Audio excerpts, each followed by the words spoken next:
Bueno, buenos días a todos. La grabación ya se inició.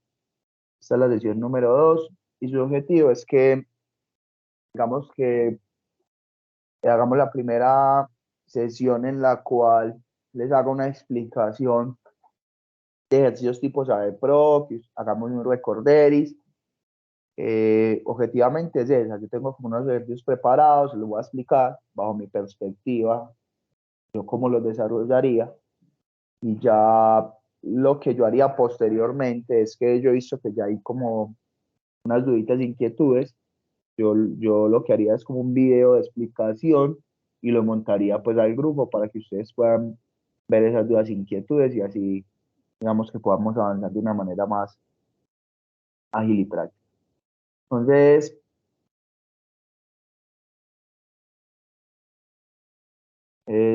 estamos en el módulo de razonamiento cuantitativo de Saber Pro. Les voy a recordar un poquito de la prueba, que no sé si ya lo leyeron o se les pasa, para que pues simplemente lo recuerden. Entonces, la prueba Saber Pro está dirigida a estudiantes próximos a graduarse o graduados de programas profesionales universitarios. Él está dividido en dos, unos módulos genéricos y unos módulos específicos. En los módulos específicos son los módulos directamente de su carrera y su quehacer profesional.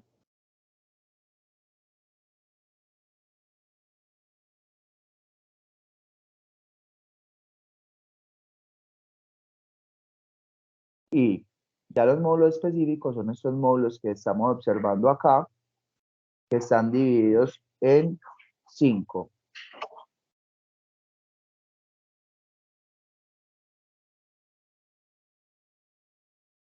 Entonces, uno es lectura crítica, que tiene un total de 35 preguntas, otro es razonamiento cuantitativo, que tiene un total de 35 preguntas, otros competencias ciudadanas.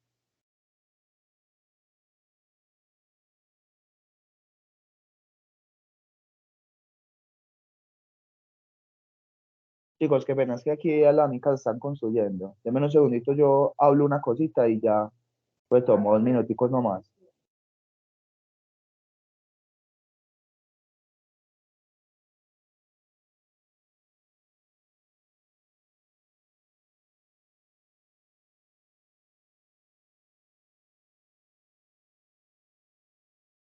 Bueno, chicos, qué pena, vamos a volver a iniciar. Yo ya hablé. ¿Me escuchan bien ahí? Sí. Listo. Disculpen, sino que es que estaba en una construcción aquí arriba de mi casa y tenía como un sonido muy fuerte, pero yo ya hablé. Bueno, entonces, vuelvo y reitero. Estamos, el objetivo de la sesión de hoy es que vamos a ver ejercicios tipo Saber Pro. Yo sé que, digamos que hay gran diversidad de carreras y algunas carreras no se conectan tanto como la matemática como otras, ¿cierto? No obstante, digamos que estas pruebas están, pues están generadas, más que todo es como hacer una lectura adecuada de los ejercicios. Obviamente una lectura es de conceptos matemáticos, pero es muy importante que tengan la mente abierta y no se cierren y que lo intenten. El objetivo de todos estos módulos es que ustedes intenten, vean dudas, inquietudes y las resolvamos. Entonces, mi objetivo en la sesión de hoy es que les voy a hacer explicaciones de ejercicios tipo Saber Pro, para que ustedes otra vez, no sé, se enfrenten a las pruebas desde otra perspectiva. Y yo ya posterior a esta sesión, me acabo de recuerdo todas las dudas, inquietudes y voy a grabar un video. Si ustedes quieren, pueden asistir a ese momento en que yo esté grabando ese video. Si no, simplemente lo pueden ver. Yo todos los videos lo que hago es que lo subo directamente al grupo o lo subo a YouTube y subo el link de enlace al grupo.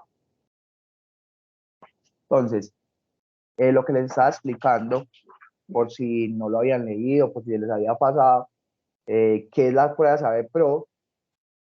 La prueba Saber Pro está dirigida a estudiantes próximos a graduarse o graduados de programas profesionales universitarios. Está dividido en dos módulos, uno genérico y uno específico. El específico son pruebas que son directamente relacionadas con su carrera. Me explico. Los de medicina, por ejemplo, tenían 3 módulos que son específicos a su quehacer. Y eso es la segunda parte de la prueba. En la primera son los módulos genéricos que están divididos en estos 5 componentes.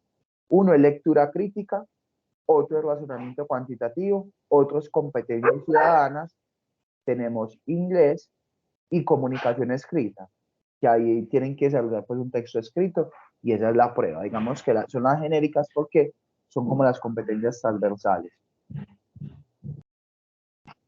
Entonces, como pueden ver, el Saber Pro está dividido en 3 grandes contenidos y en 3 competencias. ¿Cuáles son los contenidos? Álgebra y cálculo, geometría y estadística. Por eso es que ustedes en el módulo, perdón, veían que existía una introducción, un módulo que se enfoca en álgebra y cálculo, otro que se enfoca en geometría, otro que se enfoca en estadística. Y por último está una prueba tipo Saber Pro. Entonces, ¿qué es lo que se busca en álgebra y cálculo? Que conozcan un poquito acerca de fracciones, razones, números con decimales y porcentajes, uso de propiedades básicas de las operaciones aritméticas, relaciones lineales y afines y razones de cambio. En geometría, triángulos, círculos, paralelogramas, esferas, más que todo, pues figuras geométricas en el tema que tienen que ver con áreas y volúmenes. Áreas, volúmenes, obviamente lo más importante es como que ustedes en su cabeza tengan los más sencillos, los más comunes, porque casi siempre cuando hay un ejercicio ya de ejercicios más complejos, casi siempre después les dan esa fórmula.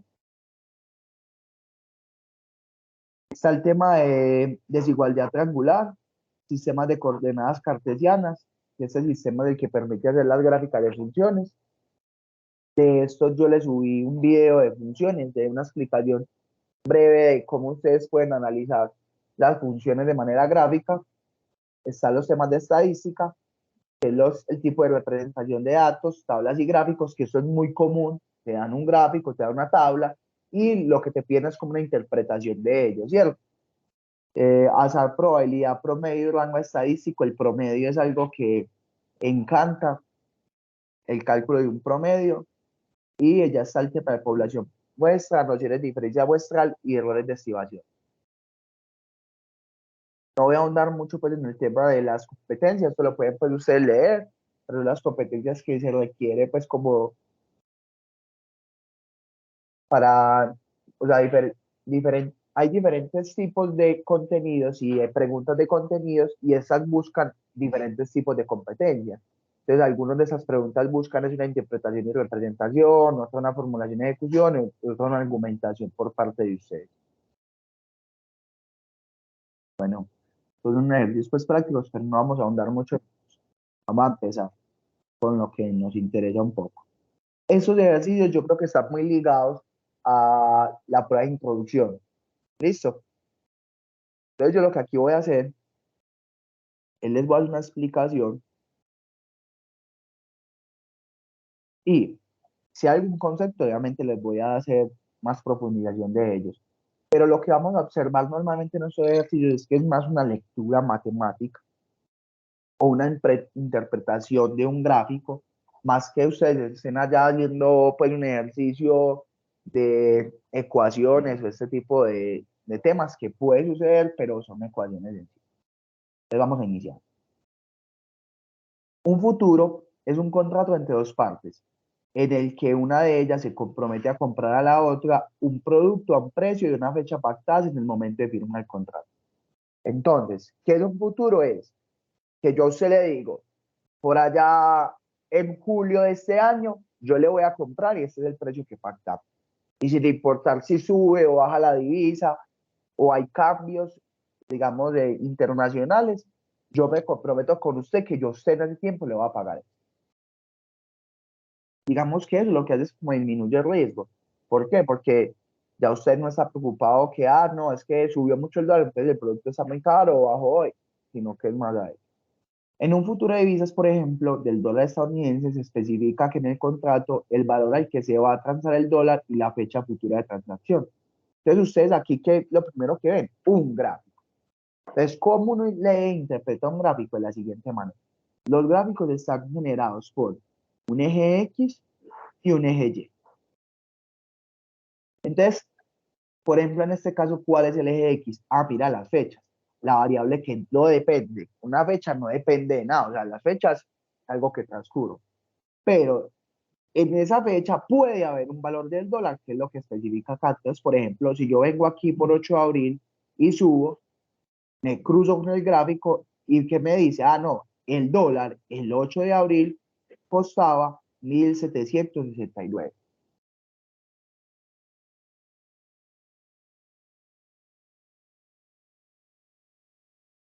Y lo mismo podemos hacer gráficamente. O sea, yo como armo una gráfica normalmente, hago una variable independiente y le empiezo a dar puntos. Entonces yo me pregunto, ah, ¿el dólar cuánto vale el 8 de abril? Ah, no, cuesta 1.769. Ah, ¿el dólar cuánto costó el 9 de abril? Ah, no, ese día costó 1.767. Ah, ¿cuánto costó el 10? Ah, 1.782. Y así sucesivamente. Lo que se hace es que se empiezan a unir los puntos y eso da una gráfica, una. Tenemos esto para que perdamos, sino que simplemente así. Entonces, lo primero que quiero que sepan, o sea, cómo se analiza una gráfica y cómo interpreta una gráfica. Uno casi siempre, ¿qué es lo que buscan las gráficas? O una fecha en específico, en este caso, ah, no, a cómo estaba el dólar ese día, o uno muchas veces evalúa un máximo o un mínimo de una función. ¿Cuál es el máximo o cuál es el mínimo de una función o de una gráfica? El máximo es el punto más alto. Si ustedes ven ese punto acá, que dice 1.799, es el punto más alto de toda la gráfica. Y el mínimo es el que está más bajo. Por ejemplo, en este caso es 1.761. Y eso me da una interpretación que el valor del dólar en estas fechas estuvo entre este y este. Mire que todos los valores, ese es como su rango, todos sus valores están por debajo de este o por encima de este. Ahora vamos a leer. En un futuro de divisas se especificó en el contrato que el precio de intercambio del dólar estadounidense sería de 1.795. Entonces, ¿qué me están diciendo? Que hay un futuro de divisas y que yo especifique que lo voy a... Mire todas las variaciones de ese dólar en ese tiempo, del 8 al 22, ¿cierto? Pero hicimos un contrato y hablamos de un precio en específico. La transacción se llevó a cabo entre el 8 y el 22 de abril y se ejecutó el día que más beneficios dio a quien entregó los dólares. ¿Qué día se realizó la transacción? Entonces, lo primero que hay que analizar es cómo está este ejercicio, ¿cierto? Entonces, es un futuro de divisas, ¿cierto? Y existe un comprador, ¿cierto? Y un vendedor. Ahora, ¿qué es lo que sucede? ¿Cierto? Que es muy importante. Existe un comprador. El comprador en este caso, ¿qué es lo que compra? ¿Qué es lo que está generando? Y el vendedor en este caso, ¿qué es lo que vende? ¿Qué es lo que está generando? Entonces, yo cuando le compro algo a alguien, ¿qué es lo que debo entregar? ¿Qué es lo que debo entregar cuando yo le compro algo a alguien? Lo que yo le debo entregar es un dinero. Un dinero. Entonces yo a usted le debo entregar un dinero y el vendedor a mí que me entrega un producto. Entonces, si me dicen que el valor que va a tener es el día que más beneficios dio a quien entregó los dólares, ¿quién es quien entrega los dólares? ¿Quién los compra? Ahora, si usted compra, ¿a usted qué le sirve? Que esté más bajito o más alto. Realmente, si usted compra algo, a usted lo que le conviene es que el precio esté más bajo. Normalmente, como el quien le vende está en Estados Unidos, usted le va a entregar es dólares, pero usted tiene que hacer un cambio. Y para hacer un cambio, obviamente, si el cambio está mucho más alto, usted la plata le alcanza menos. Entonces vamos a ver estas cifras de acá. La A, el 9 de abril del 2002. Entonces yo me paro aquí, 9 de abril del 2002 y miro el valor, 1.767. Bueno, puede ser uno. El 11 de abril del 2012, voy al 11 de abril y vengo aquí a 1.782. Este ya lo puedo descartar, este no es. ¿Por qué? Porque miren que este es más bajito. Ahora vamos, el 16 de abril de 2002. Ah, mire, 16 de abril, 1.761. Y ese es el valor mínimo. Por lo tanto, es la respuesta correcta. En este caso, lo más importante era encontrar el valor mínimo, y en este caso, este valor corresponde de la función. Igual vamos a mirar el último. El 22 de abril de 2012, yo me voy al 22 de abril y no, mire, está en 1774. Entonces, mira este ejercicio. Aquí tenemos un ejemplo muy claro de un ejercicio tipo saber. Entonces, lo primero es una interpretación de una lectura, ¿cierto? ¿Por qué una lectura? Porque aquí hay el tema de un poquito de complejidad, de identificar, no, mira, se ejecutó el día que más beneficios dio a quien entregó los dólares. Pero entonces, ¿quién entrega los dólares? ¿Un comprador o un vendedor? Es el comprador. El comprador es el que entrega los dólares para que le den un producto. ¿Y qué es lo que le conviene a usted como comprador colombiano si va a comprar en dólares? Que ese día su peso colombiano, o sea, su peso colombiano esté más fuerte y el valor del dólar esté más bajito para usted. Por eso es que es el valor mínimo. ¿Alguien tiene alguna pregunta respecto a esta explicación o continuamos con la siguiente? Por favor, me responden en el chat o si quieren abrir el micrófono, no hay ningún inconveniente. No, ninguna, profe, gracias. Listo. Muchas gracias, Laura, por responder. Entonces, este es un ejemplo claro, un ejercicio tipo Saber Pro. Y ustedes cuando encuentran tipos de ejercicios de tipo Saber Pro van más como en esta línea, como hacer una lectura matemática e identificar un concepto. ¿Cuál es el concepto aquí? Saber identificar un gráfico y saber cuándo es un máximo y cuándo es un mínimo en una función. Obviamente aquí había que hacer una lectura para identificar un concepto. Pero mire que no hemos hecho ninguna profundidad, ni hemos hecho ninguna suma, ni una resta. No, hemos identificado las características de una gráfica. Pregunta 2. Hay veces, pues muchas de las veces, lo que hace es que se basan en un enunciado para hacer varias preguntas, ¿cierto?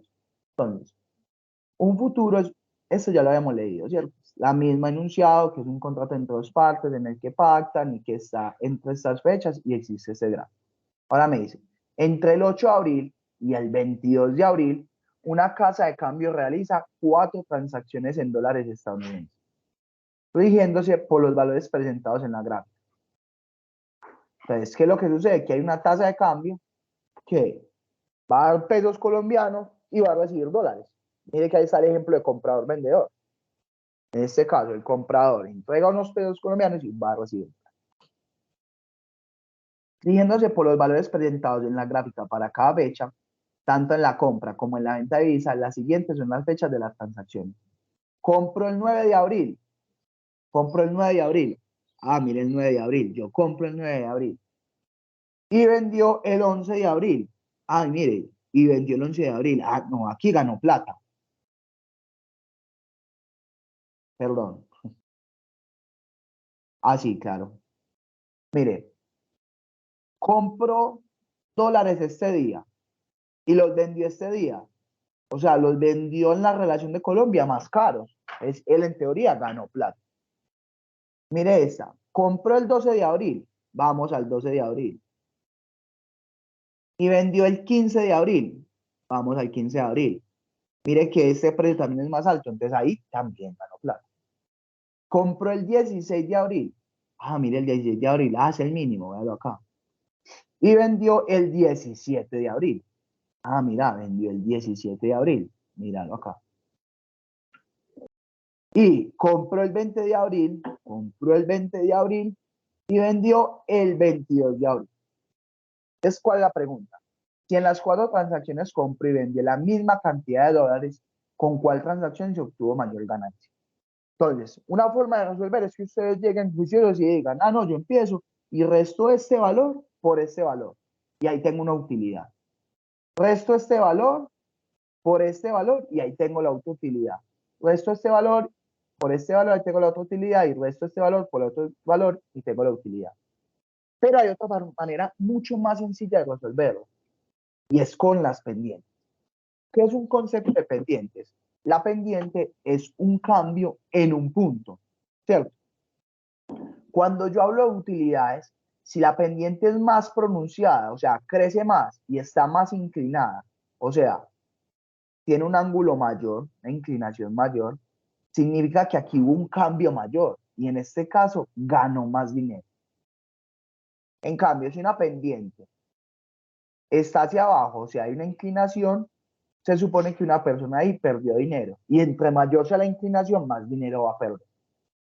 Me explico, este ejercicio es fácil de resolver porque si yo hago un análisis de las pendientes, entonces miro la primera, el 1. Mire esta pendiente, muy pronunciada. Si la comparo con la que sigue, la pendiente es un hilo 2 puntos, mire que es menos pronunciada. Si la comparo con la que sigue, mire que son muy similares, pero el crecimiento de esta fue mucho mayor. Y si la comparo con la que sigue, aquí la pendiente es mucho menor. Mire las inclinaciones. Mire cómo esta está inclinada. Mire cómo esta está menos inclinada. Esta está un poco más inclinada y esta está menos inclinada. Mire que yo haciendo ese análisis, yo puedo identificar cuál es la respuesta correcta, que en este caso es la A. Ah, claro, es la que tiene la pendiente más pronunciada. O lo podrían hacer de una manera un poquito más engorrosa, un poquito más larga, y es simplemente haciendo las restas. Por ejemplo, hicimos un análisis de pendiente. Ah, no, mira, esta pendiente es pronunciada, esta no tanto. Entonces yo puedo descartar de una vez el 2. Yo puedo decir, no, el 2 no, porque su pendiente no es pronunciada. Ah, pero en el 3 hay una pendiente pronunciante. No, listo, miremos el 3. Y en el 4, no, mira esa pendiente ahí que no, está, no hay casi inclinación, entonces ahí no hubo ganancia. Una ganancia muy pequeña, por favor, perdón. Entonces lo que puedo hacer es, miremos a ver cuál de estas dos generó más dinero. Entonces yo llego y digo, mira, ¿en cuánto lo vendí? Lo vendí en 1.799. ¿Y en cuánto lo compré? Lo compré en 1.767. Entonces si yo hago esa resta, yo hago esa diferencia, yo voy a encontrar cuál es el resultado. Alguien aquí que me diga cuál es el resultado de diferencia de 1.799 por menos 1.767. Menos en el chat. Listo, muy bien. 32. Excelente. 32. Entonces aquí la diferencia fue 32. Él ahí cuando vendió le ganó 32 pesos más que cuando compró. Y vamos a ver esta. 1.777 menos 1.761, compró el 16 y vendió el 17, 16 y 17, 1.761. ¿Cuánto hace diferencia? 16. Entonces mire que ahí está el concepto de las pendientes. Claro, como esta pendiente es más pronunciada y es más grande, la diferencia es mucho mayor y yo podía encontrar esa respuesta. Ahora la otra forma que ustedes podían hacer es simplemente mirar el día que vendió y restarle el día que compró y ir haciendo uno a uno hasta encontrar el mayor valor. ¿Hay alguna duda con respecto a ese ejercicio en este punto? No, profe. No, profe. Listo. Entonces, ¿yo qué les quiero demostrar con esto? Obviamente hay ejercicios mucho más complejos y que tienen complejidad matemática y que de pronto por el corto espacio ustedes no van a llegar a la profundidad. Pero hay otros que son es interpretar la lectura y los conceptos matemáticos y encontrar su respuesta más ágil. Aquí les estoy explicando de una manera breve cómo ustedes pueden interpretar una gráfica, cómo ustedes pueden ver una pendiente. No, mira, es que si hay más inclinaciones porque sucedió, incrementó más el fenómeno, o por ejemplo todo lo contrario. Por ejemplo, si yo llego y analizo y digo, no, ¿cuál fue el día que él más perdería plata?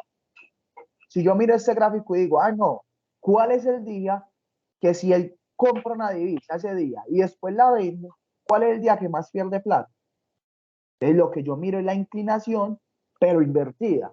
O sea, cuando la inclinación va hacia allá es positiva, pero cuando la inclinación va hacia abajo, o sea, es una declinación por así decirlo, ¿qué le pasa? Es negativa. Entonces, por ejemplo, si yo me quiero preguntar cuál es el día que más perdería plata, yo vería cuál es el día que la declinación es mayor. Entonces, mira aquí la declinación. Aquí hay una declinación. O sea, si él compraba acá y vendía acá, perdía plata. Acá hay otra. Si él compraba acá y vendía acá y perdía plata, acá hay otra. Acá hay otra. Son los días que si él compra y vende, él pierde plata. Entonces, por ejemplo, ¿hay cuál es el día que más perdería plata? Mire, el que tiene la declinación más pronunciada. Entonces, él este día es el día que más perdería plata si le diera por comprar. el 15 y venderlo el 16. Listo. Seguimos con el mismo concepto.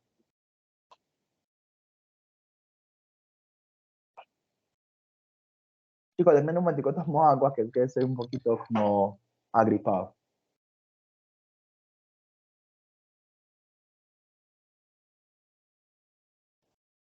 Bueno, en un futuro cuyo contrato se firmó el 10 de abril del 2012, se pacta el intercambio de 500 libras de café a 1.5 dólares estadounidenses cada una. Entonces, es un ejemplo claro de un contrato de futuro. Es que yo, para evitar que usted esté preocupado por el dólar y yo esté preocupado por el dólar, yo voy a algún negocio y usted me lo va a entregar ese día y ese día le va a entregar ese dinero, sin importar las tasas. Eso se ve mucho en agricultura. Y a la fecha pactada para la transacción fue el 18 de abril del 2002. ¿Cuándo pactaron? El 18 de abril del 2002. Bueno, entonces vamos a ver. Mire aquí un concepto y es, en un futuro cuyo contrato se firmó el 10 de abril del 2012, yo lo firmé ¿cuándo? El 10 de abril. ¿Cuándo fue el 10 de abril? Miren acá. ¿Y cuándo se va a entregar? El 18 de abril. Entonces, mire, ya aparecen dos valores. Ya nos debemos preguntar, ay, venga, si hay dos valores, ¿cuál será? Tomando como el valor del dólar del peso colombiano, el vigente, el día de firma del contrato, el comprador realizó los siguientes cálculos para determinar el valor de 500 libras de café en pesos colombianos. Entonces, mire lo primero. Cogió 1.782 y lo dividió por 1,5. Y eso le dio la libra del café. Y cogió ese valor y lo multiplicó por 500 y eso le dio el valor de la compra. Sin embargo, el valor de la compra en pesos colombianos no es correcto porque lo que le están diciendo de una vez es, ese ejercicio está malo.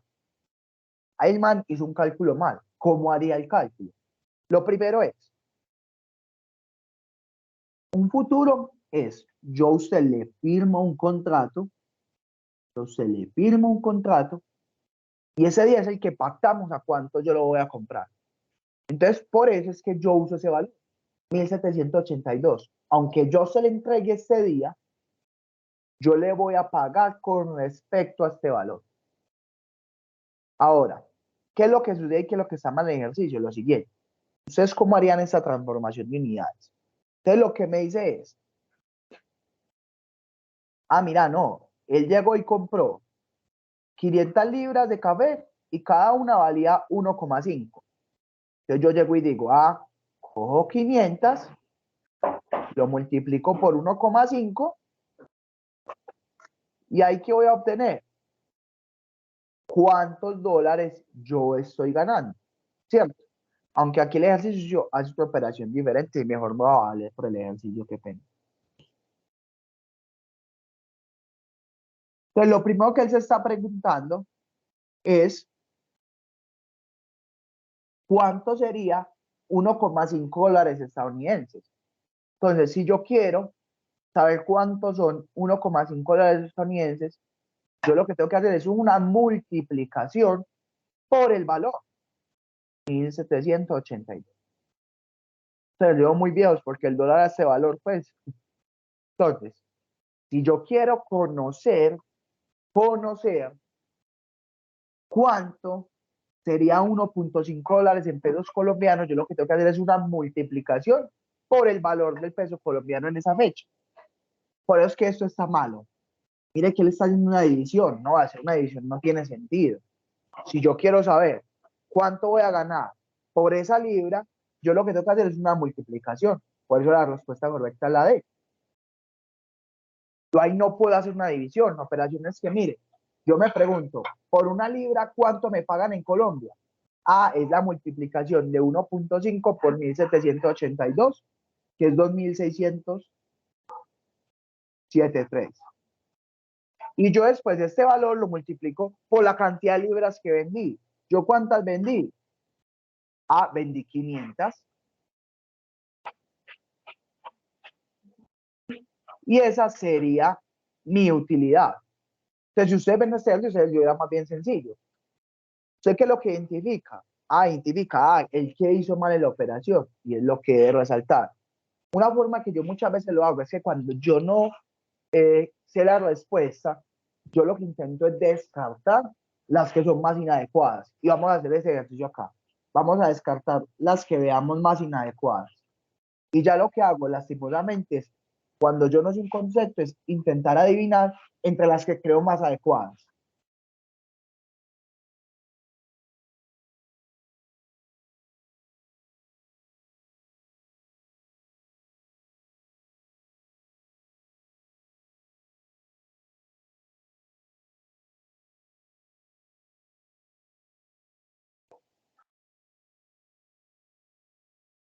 Bueno, vamos a ver.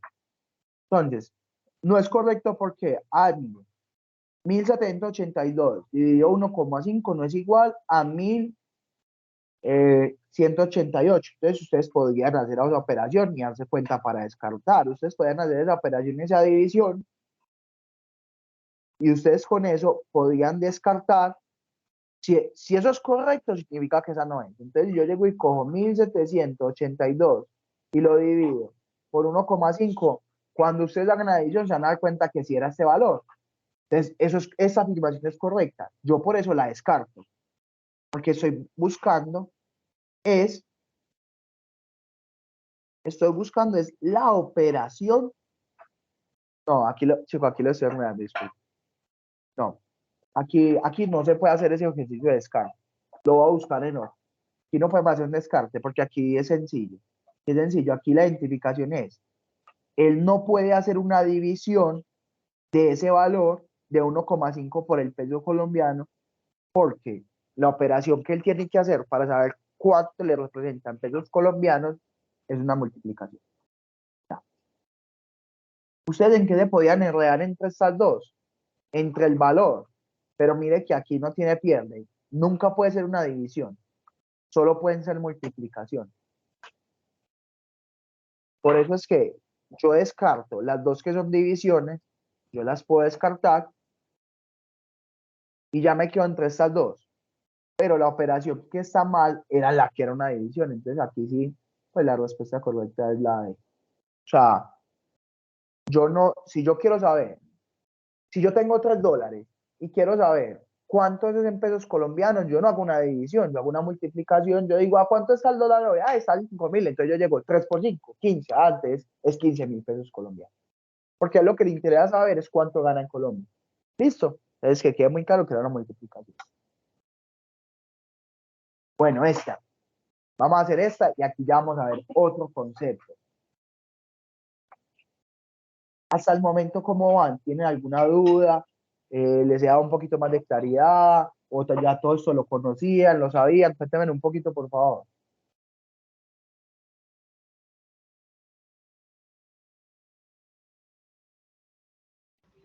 Pues yo estoy entendiendo.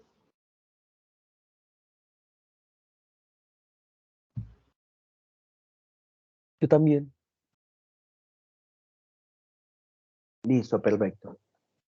Les soy sincero en algo. Hay ejercicios que tienen complejidad matemática mucho más alta, pero yo he visto varias pruebas y casi siempre los ejercicios son más como análisis matemáticos de este tipo. Entonces, aunque en entrenamiento encuentran ejercicios matemáticos con complejidad, pregúntelos para que conozcan, pero concéntrense más en este tipo de ejercicios. Yo obviamente les hago la explicación de todos los temas o en el módulo, la explicación no, sino que en el módulo se ponen todos los temas, porque el saber probable es que su evaluación está enfocada a ello. Pero como el público que evalúa es tan diverso, muchos de los análisis es más desde una lectura matemática y entender conceptos. ¿Qué concepto hemos visto hasta el momento? Es interpretación de una gráfica, interpretación de un máximo y mínimo, identificación de una pendiente, hicimos restas, hicimos multiplicaciones. Mire que son conceptos un poquito más comunes de lo normal. Ustedes normalmente pueden ver ahí en las estadísticas cuando se preocupan por algo de ustedes ven una estadística y ustedes dicen, mira, esto es lo que es mayor, esto es lo que es menor. Y eso es algo que es muy importante saber identificar. Bueno, vamos a hacer esto. Para 4 empresas de servicios públicos, En determinado año se estimó la eficiencia en la atención de reclamos de los usuarios antes de 24 horas. Energía. 2 de cada 3 reclamaciones fueron atendidas antes de 24 horas. Acueducto. 5 de cada 6 reclamaciones fueron atendidas antes de 24 horas. Telefonía. 9 de cada 10 reclamaciones fueron atendidas antes de 24 horas. Gas. 3 de cada 5 reclamaciones fueron atendidas antes de 24 horas. Con esta información, los usuarios podrán determinar cuál es la empresa más eficiente para atender las reclamaciones. Sin embargo, con la información suministrada, no podrá determinar. Ya le están diciendo algo. Lo primero es, usted puede calcular una eficiencia. Varios se van a preguntar, ¿qué es una eficiencia? Ya les voy a explicar.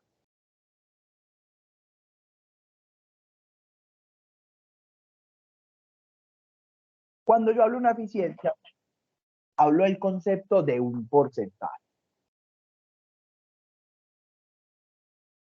Yo, ¿cómo calculo un porcentaje? Yo calculo un porcentaje de la siguiente manera. Yo cojo una parte y lo divido por un todo y lo multiplico por un 100. Eso es un porcentaje y es muy usado en estadísticas. Por ejemplo, en este caso, ¿cuáles son las partes? Si ustedes interpretan, hay dos partes. Una parte que es a las personas que le atendieron su reclamación y otra parte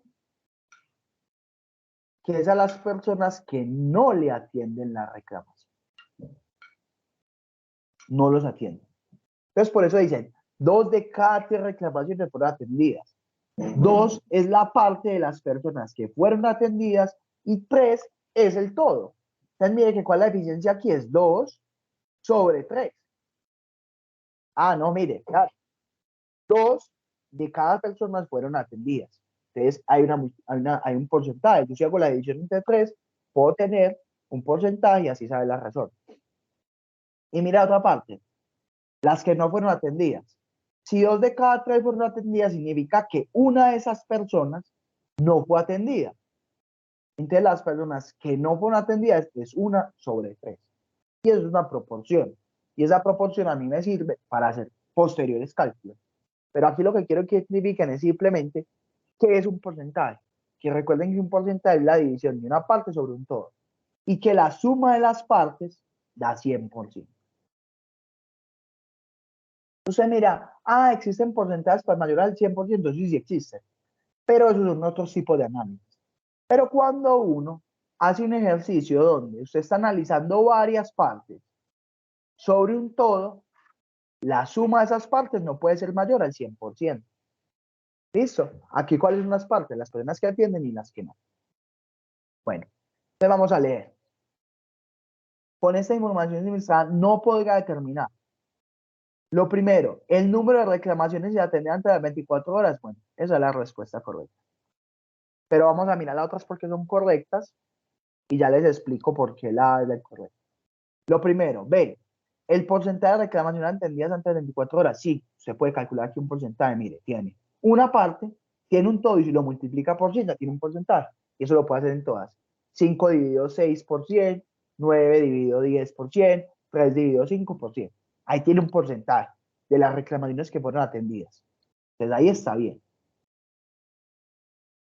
C, la ESP, la empresa de servicios públicos más eficiente teniendo en cuenta las reclamaciones atendidas sobre el total. ¿Sí?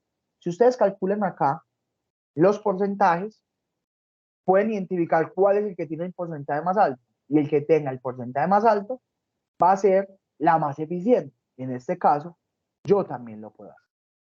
D, la SP menos eficiente. Claro, si yo calculo todos los porcentajes, veo el menor y yo puedo saber quién es la menos eficiente. Yo lo que no puedo saber es el número de reclamaciones.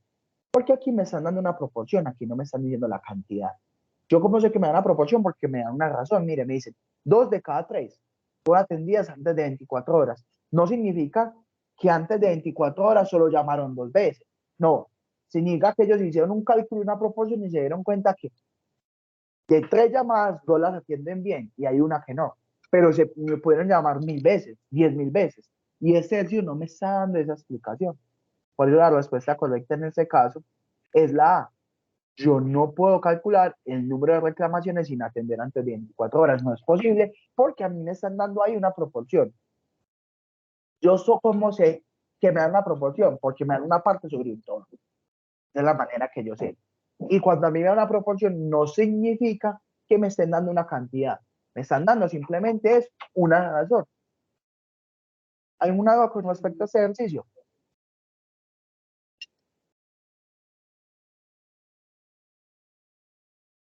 Todo claro, profe. No, profe, sin dudas. Listo, perfecto. Así es que necesito que cuando hagan el saber pro piensen. No, yo les voy a ser muy sincero. Yo sé que hay algunas áreas que son menos afines y yo sé que ahí se les dificulta un poco más. Nuestro objetivo es obviamente que ustedes mejoren y el mejor indicador es ustedes mismos, ¿cierto? Que ustedes mismos interpreten mejor, hagan mejor. Obviamente, los que digamos tienen formaciones, no sé, de ingenieros, un poquito de los de administración de empresas, que tienen los económicos, que tienen contextos matemáticos constantes, los números se les facilitan un poco más. Yo sé que hay escuelas que la matemática es menos constante y los números se les dificultan. Pero lo importante aquí estas pruebas es que ustedes identifiquen conceptos matemáticos y que hagan la lectura adecuada de las pruebas. Obviamente ustedes van a encontrar con ejercicios, no, estamos hallando, no sé, el cálculo, una pendiente, o esos ejercicios se dificultan más y obviamente habría que tener un poco más de conceptos. Pero estos son más de lecturas, identificar, digamos que conceptos que son más comunes, por así decirlo. Una proporción, un porcentaje, algo que ustedes ven de una manera más común, que en su día a día ustedes lo encuentran de una manera más presente. No sé, por ejemplo, que ustedes le digan, no, es que yo hago una compra y le cobramos el IVA del 19%. Mire que hay un porcentaje y hay una proporción. Y eso normalmente se utiliza con más frecuencia y son los ejercicios que tienen más frecuencia. Entonces, por ejemplo, una proporción, una razón es algo que normalmente puede salir, un promedio es algo que normalmente puede salir, un análisis de una gráfica, una identificación de un punto máximo mínimo, una suma de una resta, o un cálculo, por ejemplo, una utilidad. Ah, yo quiero calcular utilidad, entonces ¿cuál es mi utilidad? No, yo resto lo que gano menos lo que me vale. Es un ejercicio que, digamos que es más normal presenciarlos y están en él. Esa explicación yo sé que la he hecho un poco lenta, sino que lo que quiero es como que el día de hoy es abrir un poquito la mente de ustedes. Ya obviamente, cuando me siente a resolver dudas, si quieren asistir, están bienvenidos. Eh, esas las resuelvo un poquito más ágil y más guiado el concepto matemático. Aquí lo que quiero es como que vean la lectura, que abran un poquito más la mente, porque yo, como ya he tenido el gusto de dar varias de esas clases, he identificado que obviamente hay personas que de una vez rechazan la matemática porque no les ha gustado, porque no es su común. Pero no es la idea. La idea es que ustedes abran un poquito su mente, lo intenten, no se frustren, que es muy obvio que no van a obtener el mejor resultado en ejercicios que tienen complejidad matemática, pero lo que se tienen que mirar es ustedes mismos, que hayan aprendido algo más y que cuando se emprenden a hacer prueba sepan un poquito más. Ya lo otro, si participan y actúan, pues yo me encargo. Lo importante es ustedes mismos que hagan una medicina adecuada. Listo. Aquí en este caso, pregunta 5. Para 4 empresas de servicios públicos, es el mismo enunciado, dice la eficiencia promedio de una SPS. Por ejemplo, este ejercicio está un poco más maluco. ¿Por qué está un poco más maluco? Porque ya sí requiere un cálculo matemático. Y entonces, aquí aparece otro concepto que es el promedio. ¿Qué es el promedio? El promedio es un concepto estadístico. No es tan difícil. El promedio es la sumatoria de las partes sobre el número de partes. Lo que me dice un promedio es más o menos como la mitad de los datos está por acá. Entonces yo como calculo un promedio. Alguna vez lo han hecho para sus notas. Entonces yo como calculo un promedio, yo digo, no, mira, estoy en una materia y me sacaron 3 notas. Entonces en una saqué 5, en otra saqué 4 y en otra saqué 3. Entonces yo lo que digo es, yo digo, sumo 5 más 4 más 3. La sumatoria de las partes. Y lo divido por el número de datos. ¿Cuántos datos estoy evaluando ahí? A3. Entonces, eso es un promedio. Yo lo que hago es, sumo los datos y los divido por el número de datos. En este caso es 1, 2, 3. Eso es un promedio. Ahora, bajo este concepto, este ejercicio es un poquito más maluco y engorroso. ¿Por qué? Porque hay que calcular. Entonces, lo primero es, yo tengo que calcular la eficiencia en energía. Entonces, yo tengo que coger energía. Entonces, ¿cómo calculo la eficiencia en energía? Llego y digo, 2 dividido 3 por 100. ¿Cómo la calculo en el acueducto? Digo, 5 dividido 6 por 100. ¿Cómo la calculo en telefonía? 9 dividido 10 por 100. ¿Y cómo la calculo en gas? 3 dividido 5 por 100. Entonces, eso me da unos porcentajes. Y para calcular el promedio, yo tengo que coger el porcentaje que me da en energía, sumarle el porcentaje que me da en acueducto, sumarle el porcentaje que me da en telefonía, sumarle el porcentaje que me da en gas y dividirlo entre el número de porcentajes que estoy sumando. ¿Cuántos son? 1, 2, 3, 4. Y ese es el cálculo de un promedio. Ese ejercicio yo lo voy a dejar para que ustedes lo calculen. Es matemática, pues, de unas divisiones. La respuesta correcta es la B. Y aquí el concepto más importante que deben saber es el cálculo de un promedio, que es la suma de las partes. En este caso, ¿cuáles eran las partes, por así decirlo? Eran todas las eficiencias de cada una de las empresas, dividido por el número de empresas. ¿Cuántas son? 4. 1, 2, 3, 4. Y eso es un promedio. Bueno, aquí, esa era una de las dudas de una compañera, el ejercicio de las truchas. La trucha es interesante y es más como de lectura e identificación. Voy a tomar un poquito de agua y continúo. Qué pena con ustedes.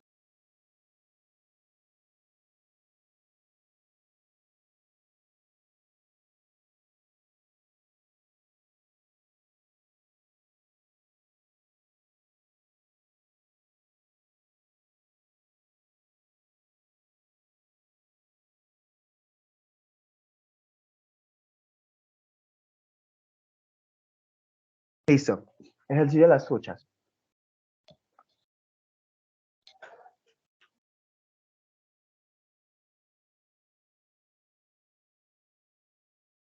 Pregunta 6. Los datos que se presentan en la tabla pertenecen a una investigación sobre la supervivencia de dos tipos de truchas.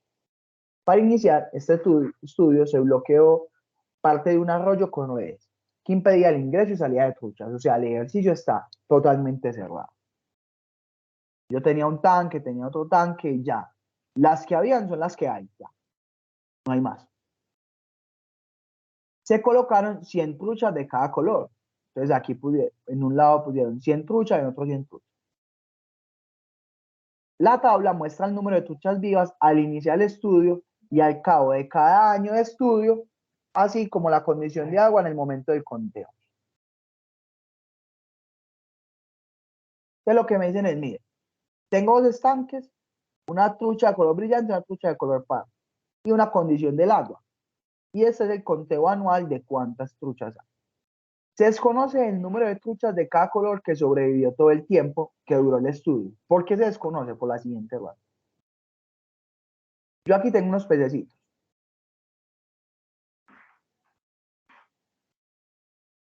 Y estos pececitos aquí en el cabo de los años hacen lo que hace biológicamente todos los seres, que es nacen, mueren, nacen, se reproducen, se alimentan y mueren, ¿cierto?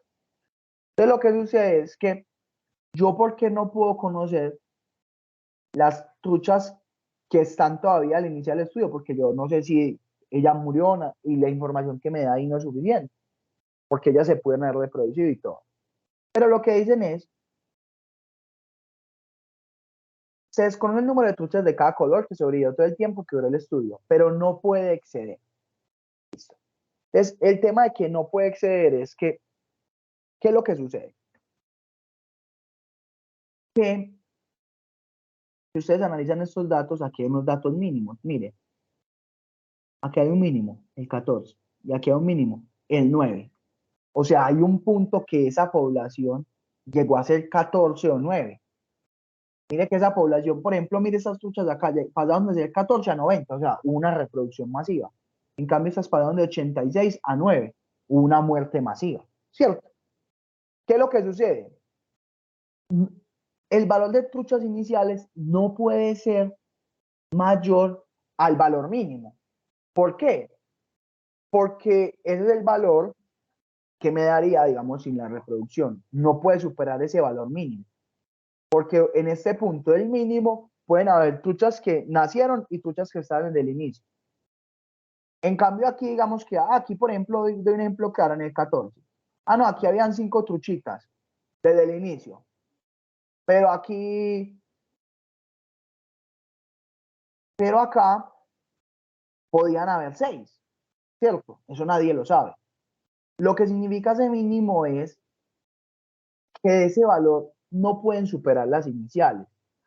No puede haber más truchas iniciales de esos valores mínimos porque ese es el valor que me identifica que a ese punto hubo la menor población y a ese punto es donde deben estar algunos números de truchas iniciales. Puede que aquí a 14 las truchas iniciales ya sea solo una y que ya a las 90 solo quede esa una más 89, porque ellas se van reproduciendo. Aquí el concepto sigue siendo un mínimo y ustedes tenían que identificar simplemente los dos valores mínimos para identificar que, aunque se desconoce el número de truchas que sobrevivió de cada color todo el tiempo, no pudo exceder de las iniciales. En este caso es este valor. No puede exceder el mínimo. No es posible que exceda el mínimo porque ahí en nosotros puede haber tipos de reproducción. Listo. Pregunta 7. Una persona que vive en Colombia tiene inversiones en dólares en Estados Unidos y sabe que la tasa de cambio de dólares respecto al peso colombiano se mantendrá constante este mes, siendo un dólar equivalente a 2.000 pesos colombianos, y que su inversión en dólares le dará ganancias del 3% en el mismo periodo. Un amigo le asegura que en pesos sus ganancias también serán el 3%. Ahora, eso sigue siendo un concepto de proporción. ¿Qué es lo que me dice acá? Él mantiene una inversión en dólares y la está evaluando con pesos. Entonces yo aquí estoy en dólares y la estoy evaluando con pesos. Entonces lo que me dice es que un dólar equivale a 2.000 pesos. Ya pueden ver que esto es demasiado viejo, pues, porque el dólar ya es muy alto. Y me dice que él haciendo la inversión gana 3%. ¿Qué significa ese 3%? Significa que él gana el 3% de un dolarito, ¿cierto? Como aquí hay una tasa de cambio y esta es constante, me explico. Él aquí ganó 100 dólares. Entonces, ¿yo cómo convierto ese porcentaje para saber cuánto fue la ganancia en dólares? De la siguiente manera. Yo para trabajar un porcentaje contra un número, por así decirlo, yo lo que tengo que hacer es convertirlo, por así decirlo. Entonces yo lo que hago es que cojo ese 3 y lo divido en 100. Porque acuérdense que los porcentajes en este caso están al 100%. Entonces si yo cojo 3 y lo divido en 100, me da un número decimal que es 0,03. Y yo ese valor es el que multiplico por 100 para saber cuál es el valor que ganó, en este caso, en dólares. Entonces yo con este valor lo multiplico por 100, yo me doy cuenta que él en esta inversión ganó 3 dólares, porque ganó el 3%. Ahora, ¿cuál es la pregunta acá? De lo que están diciendo es, vení, esta ganancia de 3% es la misma en pesos colombianos. Sí, sí es la misma. ¿Por qué? ¿Por qué la misma? Porque la tasa de cambio se permanece constante. Mire que son muy claros en decir algo. Dicen,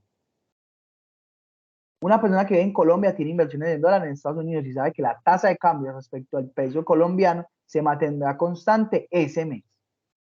Como hay una constante significa que lo que él gane aquí en proporción va a ser igual a lo que gana aquí. ¿A qué me explico en proporción? No es el mismo valor. O sea, no es que aquí él gane $3 y aquí se vuelven 3 pesos. No, porque aquí tiene que haber una conversión. La proporción significa es, si él ganó 3 pesos, él tiene que multiplicar 3 por 2000, que le da, primero eran $1000, tiene que multiplicar $100, perdón, 100 por 2000, ¿el cuánto tiene en Colombia? Tiene un total de 200.000 pesos. 100 por 2000, le aumento los dos ceros y me da 200.000 pesos. Y ahora que, si él transforma esos $3, o sea, 3 por 2000, le va a dar ¿cuánto? 6.000 pesos. Ahora, yo calculo este porcentaje era el mismo. Calculemos. Entonces yo digo, 6.000 dividido 200.000, ¿cuánto me va a dar? Si ustedes hacen esa división juiciosos y llegan y dicen, no, mira, yo divido 6.000 pesos y lo divido por 200.000, ¿qué valor me va a dar? 0.03. Aquí lo tienen en razón, pero si lo quieren en porcentaje, aquí lo tienen en razón y aquí lo tienen en número. Y esa es la forma en que uno como calcula los números, ¿cierto? Pero si lo quieren en porcentaje, solo tenía que multiplicar por 100.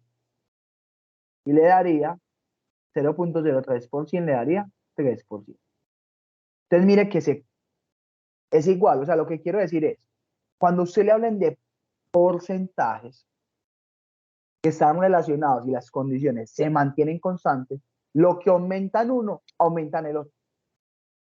No va a haber diferenciación, porque las condiciones están manteniendo constantes. ¿Cuál es la condición que se mantiene constante? Este valor. Si hubieran cambios en ese valor y ya no sería constante, ya las proporciones podrían ser diferentes. Porque ya también tendría que ver cuánto gana en uno, cuánto gana en otro. Pero como hay una constancia, las proporciones se van a mantener iguales. Es que es una proporción, la división de una partecita sobre todo. ¿Cuál es la partecita aquí? ¿Cuánto ganó? ¿Y cuál es el todo? El total de inversión que tenemos. Ahora vamos a ver y vamos a descartar. Ya sabemos que es correcta por lo que les expliqué. Ahora, estamos en tres saltos. Correcta, pues el 3% representa una proporción fija en cualquiera de las dos monedas, puesto que la tasa de cambio permanece constante. Mire que la respuesta es muy clara. Claro, como me están diciendo que las condiciones son fijas, la proporción va a incrementar en las dos igual. Vamos a ver la otra. Correcta, pues sin importar las variaciones en la tasa de cambio, la proporción en que aumenta la inversión en dólares es la misma que en pesos. Esa está mal. Porque si hay una variación en la tasa de cambio, yo ya no puedo asegurar que las proporciones sean iguales porque el ejercicio se vuelve totalmente diferente. Para yo asegurar que una proporción, o sea, que algo aumenta igual a un lado a otro, tiene que ser que me digan que algo permanece constante, que hay una tasa fija y que están relacionados por eso. Hay que estar relacionados por la tasa de cambio y esa siempre es constante, entonces por eso las proporciones aumentan exactamente igual en las dos. ¿Alguien tiene una duda con respecto a esta?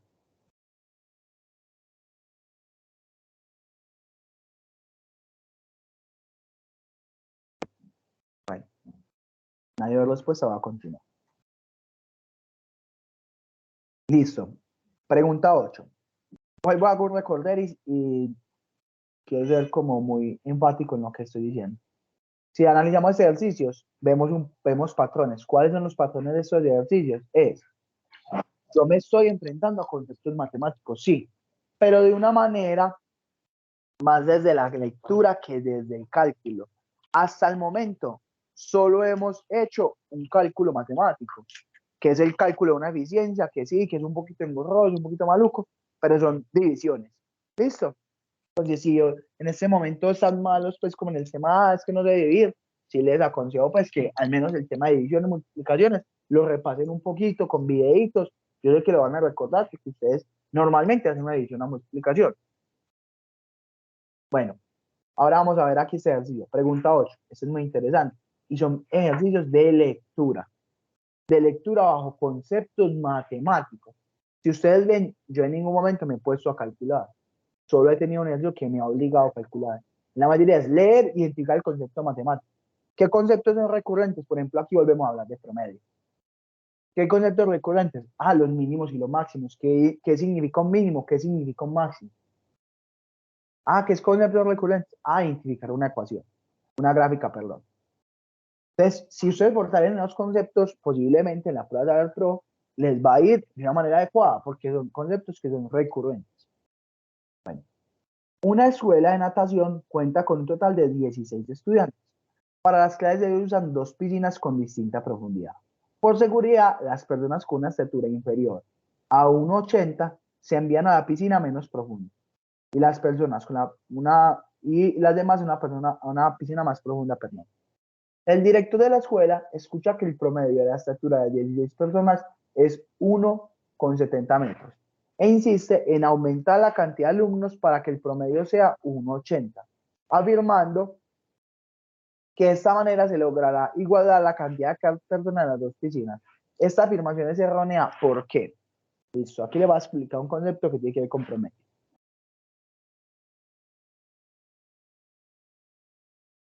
Y es, ¿qué es un promedio?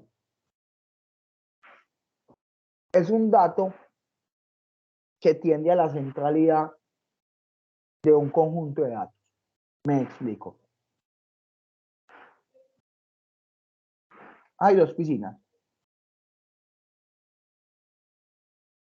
Una para las personas mayores a 1,80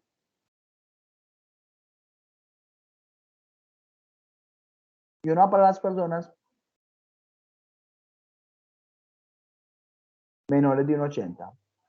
Bueno, recuerdo algo. ¿Cuándo es mayor y cuándo es menor?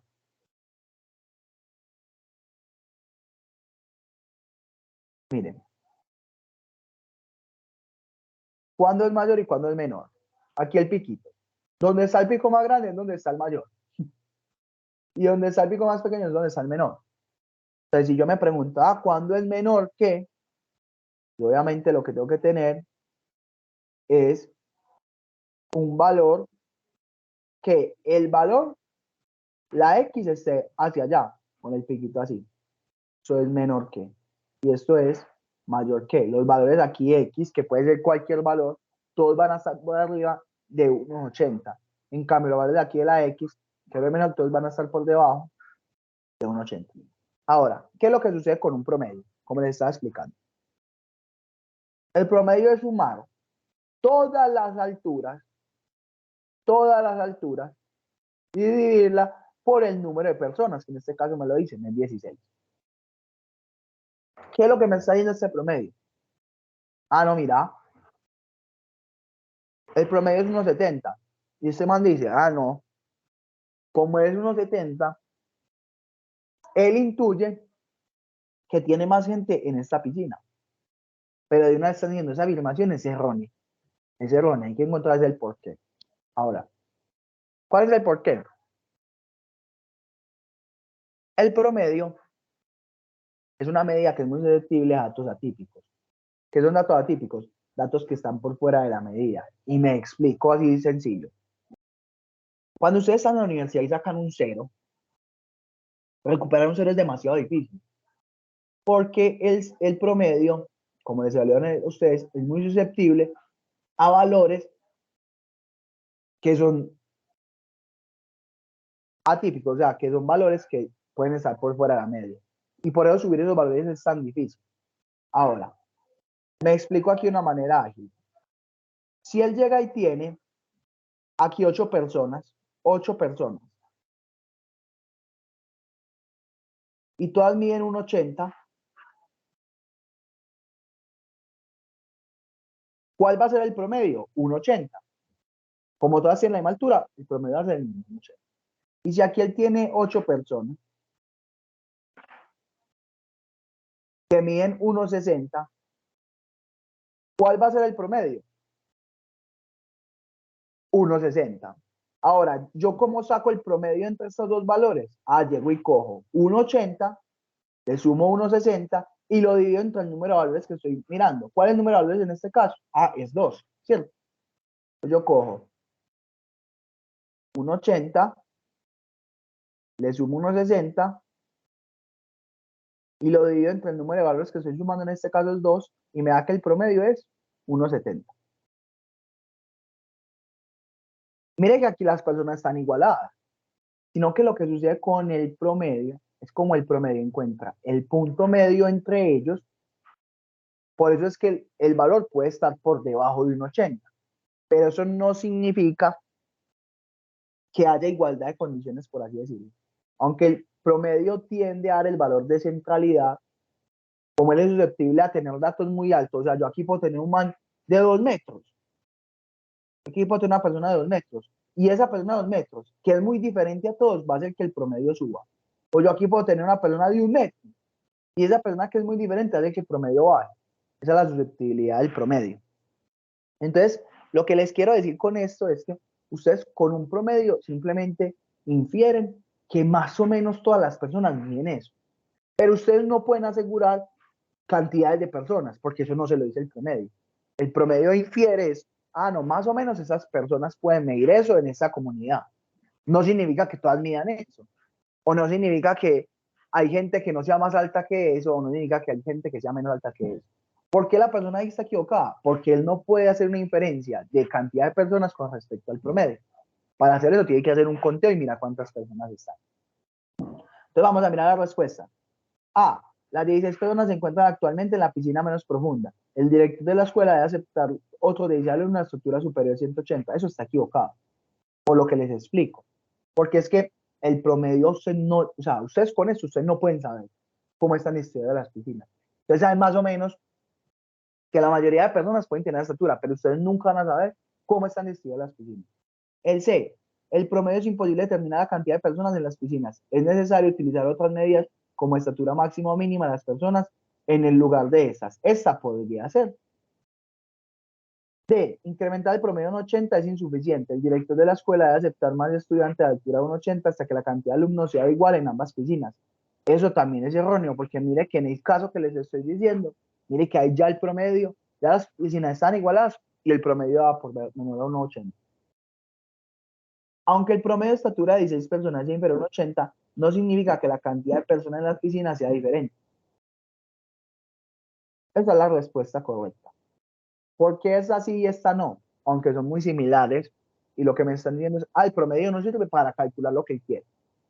La respuesta es, el promedio a él no le sirve para calcular lo que él quiere. ¿Por qué? Porque saber solo la estatura máxima o la estatura mínima no le va a dar esa respuesta tampoco. Porque la estatura máxima le va a decir, si usted tiene una persona ya que mide 2 metros, otra que mide 1 metro. Pero eso no le va a permitir saber cuántas personas están bajo esa condición. La forma de saber eso es hacer un conteo. Listo, entonces puede dar respuesta en este caso es la B. Ahora, otro ejercicio de promedio. Es un ejercicio muy normal que a ustedes les paga. Las notas de otro estudiante en los 2 primeros exámenes fueron 2 y 3 respectivamente. El estudiante aprobó el curso. ¿Cuál es la nota mínima para que este estudiante pueda obtener el tercer examen? Entonces, ¿cómo es esto? Mira.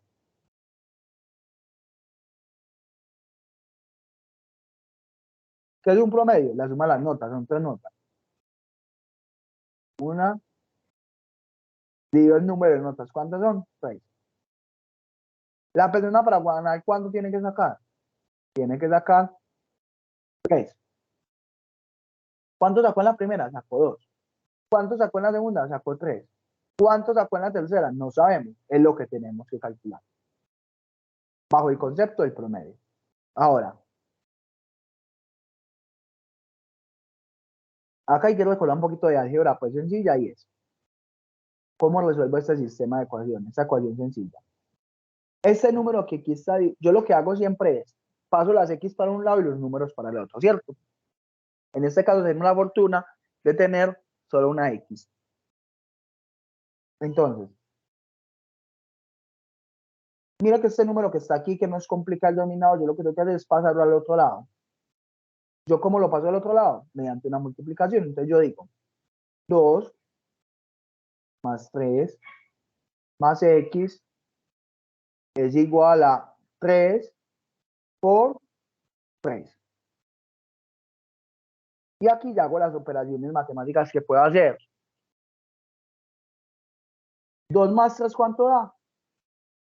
5 más x.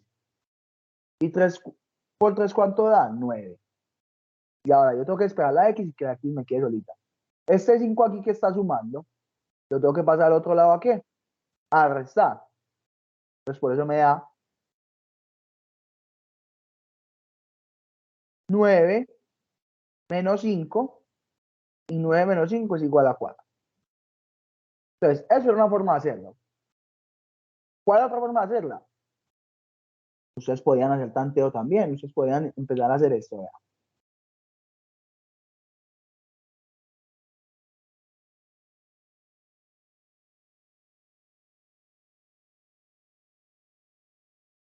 ¿Qué es tanteo? Cuando ustedes no saben algo y le dedican a calcular, lastimosamente les tocaría calcular uno por uno. ¿Cierto? Entonces, ¿ustedes cómo podrían hacer también ese promedio? Ah, no, empiezan. Hago la A, entonces lo que hago es 2 más 3 más 2 y lo divido entre ¿cuánto? Entre 3. 2 más 2, 4 más 3, 7. 7 dividido entre 3 va a dar un valor menor a 3. Ese no es. Vamos a hacer el otro. 2 más 3 más 3 dividido 3. 3 más 3, 6. Más 2, 8. 8 dividido entre 3 le va a dar un valor menor a 3. Como es un valor menor a 3, también lo descartan. Y ya, pues cuando hicieron esa operación se van a dar cuenta que les iba a dar la respuesta de la C.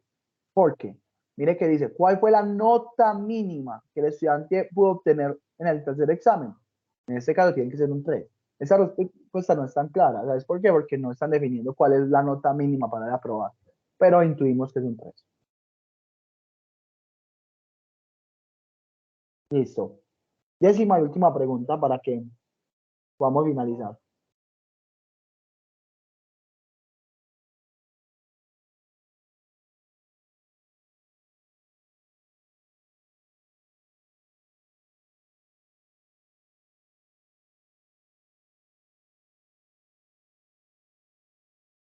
Una agencia de viajes ofrece a sus empleados la posibilidad de escoger entre dos alternativas para el pago de salario.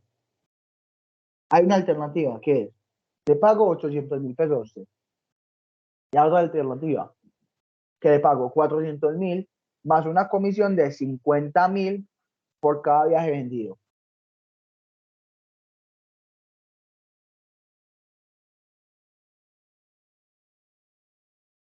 Ahora me dicen, ¿cuál de las siguientes ecuaciones permite determinar el número de viajes N que debe vender un empleado para escoger la alternativa 2 para que su salario sea igual a empleado a la alternativa 1?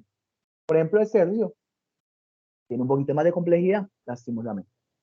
¿Por qué tiene un poquito más de complejidad? Porque ahí sí tiene que haber un poquito pues, de una operación matemática y una interpretación de un resultado matemático. Ahora, ¿cómo sería esta ecuación? Lo que sabemos es que es una igualdad, porque mire lo que me están diciendo, ¿cómo debemos parar de cuál es el número de viajes que es igual? Entonces, lo que sabemos es que existe una alternativa 1 y existe una alternativa 2. Ya sabemos que la alternativa 2 sí o sí va a ganar 800.000. Entonces, eso hace que todas las respuestas, mire que aquí tampoco están tan mal, dicen, mire, todas las respuestas están iguales a 800.000. En ese caso, todo ok. Ahora, ¿qué es lo que sucede? Mire lo que me están diciendo. ¿Cómo se funcionan las ecuaciones y todo? O sea, normalmente las ecuaciones lo que hacen es lo siguiente. Yo tengo un valor n, y el valor n es un valor variable que va a hacer que se me afecte la ecuación, ¿cierto? Y los valores fijos son valores constantes. Entonces las ecuaciones están conformadas por constantes y variables. Casi siempre las ecuaciones ustedes las ven, por ejemplo, x más 5. Un ejemplo sencillo. Y es igual a x más 5. ¿Qué es lo que me están diciendo? X es una variable que puede tomar muchos valores, puede ser 1, 2, 3, 4 hasta el infinito. Pero este valor de 5 es el mismo valor, es una constante, un valor que no va a cambiar. Y eso es lo que nos va a poder permitir interpretar aquí el resultado y es. Lo primero es, mire que esta gente le dice 400.000 mensuales más comisión de 50.000 por cada viaje. Por lo tanto, lo que tiene resta se va. Es muy claro, dice, más hay una suma. Hay una suma. Mira que la operación me permite identificar eso. Por eso puedo restar. Ahora, ¿yo cómo sé si es la A o la B? Yo tengo que identificar la parte donde va la variable y cuál es la constante. Gana 400.000 mensuales. ¿Eso es un valor constante o variable? No, es un valor constante. A él siempre le van a dar ese dinero. Por lo tanto, no se le puede multiplicar una variable a su lado, porque él va a ganar un valor que es fijo. Él va a ganar un valor que es 400.000 más 50.000 por cada viaje vendido. Mire que el viaje es la variable. Si él vende 4 viajes, entonces usted para saber cuánto gana sería 400.000 más 50 por 4 y ahí sabría cuál es el dinero que gana. Si él vende 6 viajes, entonces él tenía que ver 400.000 más 50 por 6 y ya sabe cuál es el valor que gana. Porque esa es su variable. Y por eso la respuesta correcta es la A. Lo que hay que saber identificar ahí, en este caso es, en esta lectura, mire que es listo, ya es una ecuación, es un maluquito y todo, pero se puede hacer desde la lectura todavía. La lectura me da la representación. Lo que me están diciendo es, mire, vamos a igualar a las dos personas para ver cuándo él tiene que estar igual al otro, ¿cierto? Entonces, por eso es que está igualado a 800.000, porque están igualando la alternativa 1 con la 2. Y ahora vamos a interpretar la alternativa 2, que es la que tiene una variable. Entonces, ¿cómo saben que es una variable? Porque hay una variabilidad, por así decirlo. O sea, mire que aquí dice, ¿cuál es de la siguiente ecuación nos permite determinar el número de viajes? Claro, él si vende más viajes, gana más plata. Él si es muy buen vendedor, va a ganar más plata que el de 800.000. Por eso es que le dan un fijo más bajito para que él se dé la pela, por así decirlo. Entonces, mire lo que dice la otra. 400.000 mensuales, eso ya es un fijo. Y sabemos que es una constante y se ve sin ninguna variable a un lado. ¿Qué es una variable? Esta n. No puede tener los 400.000, no puede tener una variable al lado porque ya me están diciendo que es un valor fijo, es un valor constante. Y me dicen que 50.000 por cada viaje. Claro. Mire cómo es la matemática y cómo se ve desde la lectura. Acá hay un más, significa que hay una operación de suma. Y aquí hay un por, significa que aquí hay una operación de multiplicación.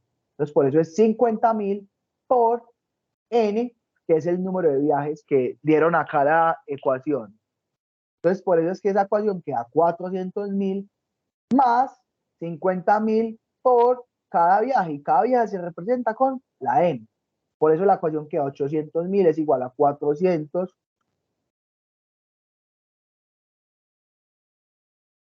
Hola, qué pena, se me entregó un poquito. Queda es igual a 400 más 50.000 por n. Y por eso es la respuesta correcta. Bueno, con eso vamos a finalizar. Pues yo sé que la sesión se puso un poquito larga, extensa. Mi objetivo era que ustedes otra vez, o sea, intentaran como tener otra perspectiva de estos ejercicios, ¿cierto? Y que vieran, digamos, algo que son conceptos recurrentes, que es el concepto de un promedio, que es el concepto de una gráfica, que es el concepto de una suma, que es el concepto de una división. Ese es como mi objetivo. Todavía está abierto el cuestionario introductorio. Si quieren sacar más nota, yo creo que varias de esas preguntas salieron ahí, pueden volverlo a intentar si ustedes lo desean. Pregunta, ¿si hicieron la bonificación que les envié? Bro, le preguntar eso. ¿Hay plazo hasta mañana o era hasta ayer? No, les doy clases hasta mañana. Yo lo que Ah, necesito es que listo. ustedes hagan las cosas. ¿Listo? Y ya, ahorita en el Profe, grupo les voy a poner la de la otra semana. Dígame. dos preguntas. ¿La unificación Eh, a dónde se manda? eh, Mándemela al chat personal ahí por Teams Ah, ok. y me Y, identifican que están en este grupo, porfa. El nombre, el ID y que están en este grupo, porque hay veces se me dificulta. ok. La otra ya es una pregunta un poco boba, pero en la prueba de saber, ¿cierto que se puede llevar calculadora? Eso me lo han preguntado varias veces.